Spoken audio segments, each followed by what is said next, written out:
Major Radhika Sen. So இவங்க தான் ராதிகா சென். இவங்களுக்கு வந்து என்ன பண்ணியிருக்காங்கன்னா இப்போ வந்து யூஎன் வந்து மிலிட்ரி ஜெண்டர் அட்வொகேட் அவார்டு அப்படின்னு சொல்லிட்டு 2023 வருஷத்துக்கு இவங்க பண்ண சர்வீஸுக்காக பெஸ்டா பெர்ஃபார்ம் பண்ணதுக்காக இவங்களுக்கு வந்து மிலிட்ரி ஜெண்டர் அட்வொகேட் அவார்டு வந்து கொடுத்திருக்காங்க. ஓகேவா? ராணுவ பாலின ஆதரவாளர் விருது வந்து 2023 வருஷத்துக்கு வந்து கொடுத்திருக்காங்க. ஆக்சுவலா இவங்க வந்து இந்தியாவுடைய யுஎன் ரெப்ரசன்டேட்டிவ் வந்து என்ன ருச்சிரா கம்போஜா மேம். ஸோ இவங்ககிட்ட இருக்க வந்த மேஜர் வந்து ராதிகா சென். இவங்க ஆக்சுவலா வந்து யூஎன் பீஸ் கீப்பிங் ஃபோர்ஸ்ல இந்தியால இருந்து அனுப்பி வைக்கப்பட்டவங்க. இவங்க ஆக்சுவலா ஒரு படையை வந்து மெயின்டைன் பண்றாங்க. அவங்க அதாவது யூஎன் வந்து ஒவ்வொரு நாடுகள்லயும் வந்து அமைதியை எந்த நாட்டெல்லாம் கலவரங்கள் பிரச்சனைகள் அதிகமா இருக்கு அங்க அமைதி நிலைநாட்டுறதுக்காக அவங்க படைகள் வந்து கொண்டு போவாங்க. அந்த படைகளுக்கு எல்லா நாடுகளும் அவங்களுடைய போலீஸ், மிலிட்ரி, சிவிலியன் பீப்புள் எல்லாத்தையும் வந்து அனுப்பதான் செய்வாங்க.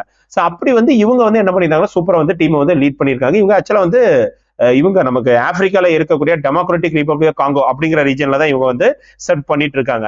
ஸோ அவங்க பண்ண சர்வீஸ்க்காக தான் ஆக்சுவலா வந்து மிலிட்ரி ஜெண்டர் அட்வொகேட் அவார்டு 2023 வருஷத்துக்கு வந்து கொடுத்திருக்காங்க.